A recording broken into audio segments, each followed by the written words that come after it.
वास्तु संख्याओं से रिलेटेड। ठीक है, 10 एमसीक्यू हमने पिछली वीडियो में करे थे, अब ये नेक्स्ट है। देखो संख्या 144 के अवाज गुणनखंड में 2 की घात बताओ। मतलब थोड़ा एडवांस क्वेश्चन अगर पूछा जाए तो हमें कैसे करना है, 144 के मतलब खंड करेंगे हम ऐसे करके। ठीक है, 2 सत्ते 2,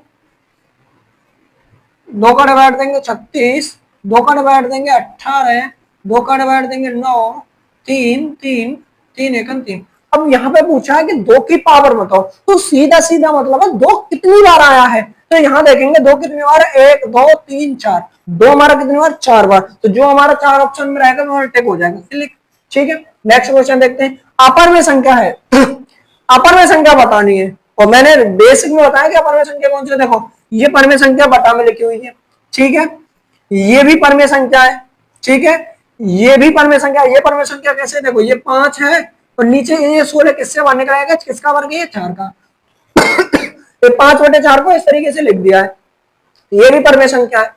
लेकिन ये पाई है ना, पाई कभी परमेय संख्या नहीं होती, पाई हमेशा परमेय संख्या रहती है। तो हमारी जो अपरमेय संख्या हो जाएगी पाई हो जाएगी। अच्छा, अगर इसकी जगह पे अगर हमें ऐसी संख्या मिल जाए, मैंने बताया अभी तक 0.46 डॉट डॉट डॉट ऐसे लग रही है, तो ये अपरमेय संख्या रहेगी। अगर ये ऐसे लिखी हुई है 0.46 तो ये परमेय संख्या रहेगी। ठीक है, अगर ये डॉट डॉट होती तो अपरमेय संख्या होती है। नेक्स्ट क्वेश्चन देखते हैं। ठीक है, संख्या 4√3 है। देखो 4 हमारी पूर्णांक संख्या, पूर्ण संख्या परमेय संख्या, और √3 अपरमेय संख्या, इतना पता है। अब √3 के समय में कोई भी संख्या चिपकी हो, जोड़ के प्लस लगा के घटा के, देखो अगर 4√+ ऐसे होता या ऐसे होता, या फिर 4 डिवाइड ऐसे होता, या फिर √3/4 ऐसे होता, या फिर ये ऐसे है, ये सब अपरमेय संख्या रहती। मैंने बताया कि परमेय और अपरमेय संख्या का गुणा करें, भाग करें, जोड़ करें, कुछ भी करें तो हमेशा अपरमेय संख्या आएगी। तो डायरेक्ट इसमें अपरमेय संख्या पर टिक कर देंगे। ठीक है, नेक्स्ट क्वेश्चन। निम्न में से परमेय संख्या होगी। अब परमेय संख्या पता करनी, देखो भाई √5 अपरमेय संख्या, हमको पता है कि √5 को बाहर नहीं निकाल सकते। देखो अंडर इसका वर्ग निकले, ये 1 से बाहर निकल आएगा, हमें लगता है ये परमेय संख्या है, यही पे टिक कर देंगे, एक ही ऑप्शन सही रहेगा। लेकिन ये देखो ये परमेय संख्या नहीं है, क्योंकि ये बाहर नहीं निकाल सकते हम। अगर इसको सॉल्व करोगे तो मानिए 2.5 किसी का वर्ग नहीं रहता।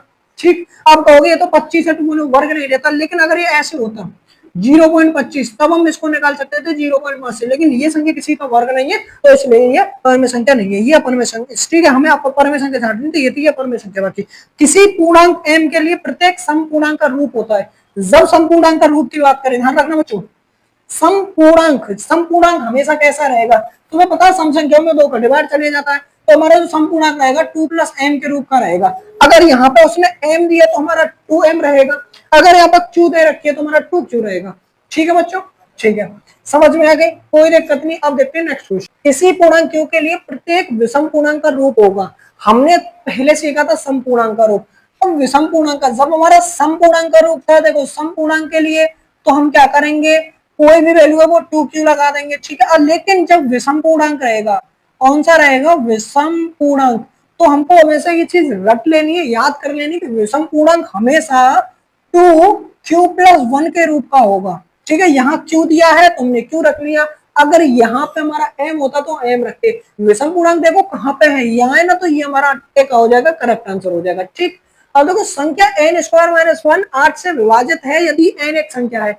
n का मतलब n की जगह पर मुझे या तो पूर्णांक, प्राकृतिक, विषम या सम्मिश्र, इनमें कौन सी संख्या रहेगी। वेरी कंफ्यूज नहीं होना है, मैं बताता हूँ। देखो पूर्णांक कौन से रहते हैं, पूर्णांक संख्या कौन सी रहती है, मैं आप पे बेसिक बता दूं। देखो पूर्णांक वे संख्या रहती है जो माइनस की भी रहती है, -2 1 0 1 2 3 डॉट डॉट, ये रहते हैं पूर्णांक जिनमें माइनस की, 0 और प्लस की संख्या सम्मिलित रहती है। ठीक है, अच्छा प्राकृत संख्या कौन सी रहती है, प्राकृतिक। अच्छा, हमारी प्राकृत संख्या रहती है वो 1 से स्टार्ट होती है, 1 2 3 4 डॉट डॉट डॉट। ठीक है, अच्छा विषम संख्या कौन सी रहती है, जिनमें 2 का डिवाइड नहीं चाहता, तो हम यहाँ विषम संख्या लिखेंगे। देखो विषम संख्या रहती है हमारी 1 3 5 डॉट डॉट डॉट, क्योंकि अनंत विषम संख्या है। तो सम संख्या कौन सी रहेंगी, जिनमें 2 का डिवाइड चला जाता है, तो हमारी सम संख्या कौन सी आ जाएंगी, 2 4 6। अब हमें पता करनी है कि बताओ ये कंडीशन 8 से डिवाइड चले जाए, मतलब 8 से विभाज्य का मतलब 8 का भाग चला जाए, ऐसी संख्या कब बनेगी। ठीक है, मैंने लिया -3। ठीक है, तो फिर मैंने लिया -2 लेके चलते। अगर मैं -2 यहाँ पुट करता हूँ, -2 का 4 - 1 बराबर 3 आएगा।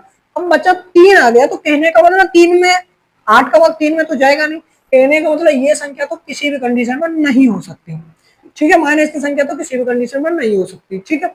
अच्छा प्राकृत संख्या देखते हैं, एक है, हमने यहाँ पे रखा एक, ठीक है। एक का स्क्वायर किया, एक बराबर कितना आया, एक, 1 - 1 जीरो, 8 का डिवाइड जीरो में चला जाएगा, बिल्कुल चला गया। एक संख्या पे और चेक करते हैं कि ऐसा हो कहीं ये तुक्का से हो गया हो, हम दो का भी चेक करेंगे, ठीक है। प्राकृत संख्या हम दो का स्क्वायर करेंगे, -1 तो दो दूनी कितना होगा 4, -1 बराबर 3, मतलब ये प्राकृत संख्या में सूटेबल नहीं है, मतलब प्राकृत संख्या सूटेबल 3 आ गया।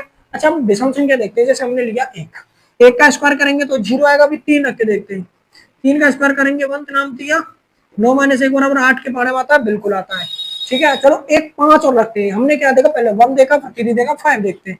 तो अगर हम 5 रखते हैं तो 5 का स्क्वायर करेंगे 25 - 1 बराबर 24, 8 का भाग 8 के बारे में 24 आता है, कहने का मतलब ये हमारा करेक्ट आंसर रहेगा, ठीक है। याद कर लेना n स्क्वायर -1 8 से बात तब होगा जब इनके लिए विषम संख्या पुट करी जाएंगी। अच्छा यदि दो धनात्मक पूर्णांक a और b को यानी ए को ऐसे लिख दिया हमने, बी हमारी ये वाली संख्या है के रूप में व्यक्त किया जाए जहां एक्स वाई अवाच्य संख्या है। अब कहोगे सर ये क्या कंफ्यूजन, देख मेरे बच्चा, ये जो एक्स वाई अवाच्य संख्या दी हुई है ना, ये कहने का मतलब है ये खंड दिए हुए हैं। वो ऐसे भी तो लिख सकता है ना कि उसकी मर्जी है, ए बराबर उसने 18 लिख दिया, तो ये खंड तोड़ी है, मतलब उसने खंड करके दिया, 18 के खंड करेंगे तो उसका मतलब हमने ऐसे, अगर ये 18 है तो हमने ऐसे लिखा 2 × 2 और 2 × 3 × 3 ऐसे करके लिखा है। तो हमें क्या करना है, एचसीएफ निकालना है। जब हमें ऐसे एचसीएफ निकालना है तो मेरी बात समझना, बहुत सरल तरीका है। जैसे ए बराबर दिया है x³ y² और बी बराबर दिया है x y³, ठीक है। एचसीएफ, जब हमें एचसीएफ निकालना होगा तो इनमें से दोनों संख्याओं मिलाएंगे और जो संख्या मिल रही होंगी उनमें छोटी पावर उठानी है। एलसीएम के लिए जो मिल रही है उनमें से बड़ी पावर उठानी है, हम एचसीएफ निकाल रहे हैं तो एचसीएफ देखो ये x है और ये भी x है, यहाँ x की पावर 3 और यहाँ x की पावर 1 है, तो हमको छोटी वाली पावर लेनी है तो x की हम 1 को लेंगे, तो हमने x की पावर 1 लेनी। यहाँ y की पावर 2 है और यहाँ y की पावर 3 है, तो हम इनमें से कौन सी पावर उठाएंगे, ये 2 छोटी है 3 बड़ी है, तो छोटी पावर लेनी है। तो y² तो हमारा कितना होगा, x की पावर 1 और y², यानी हमारा हो जाएगा xy²। अब चेक करते हैं ऑप्शन में कहाँ xy², ये रहा हमारा xy² क्लिक हो जाएगा, ठीक, कोई दिक्कत कोई दिक्कत। नेक्स्ट क्वेश्चन, जल्दी तो धनात्मक पूर्णांक p और q को, p को ऐसे लिखा गया बच्चा और q को ऐसे लिखा गया है, के रूप में व्यक्त किया जाए जा सकता है जहां p और q अवाच्य संख्या, तो एलसीएम ज्ञात करो, बिल्कुल एलसीएम ने ज्ञात करेंगे, अभी मैंने बताया ना इसी की तरह हम एलसीएम ज्ञात करेंगे। देखो अभी बताता हूँ 1 मिनट में एलसीएम कैसे ज्ञात करेंगे। देखो p बराबर हमें दिया है ab² और q बराबर दिया है a³b, एलसीएम। अब देखो ये एक a की पावर 1 है और यहाँ a की पावर 3 है, तो हमें एलसीएम निकालेंगे तो बड़ी पावर लेनी है, एलसीएम के लिए हमने छोटी ली थी, तो यहाँ से हम a3 को लेंगे, ठीक है।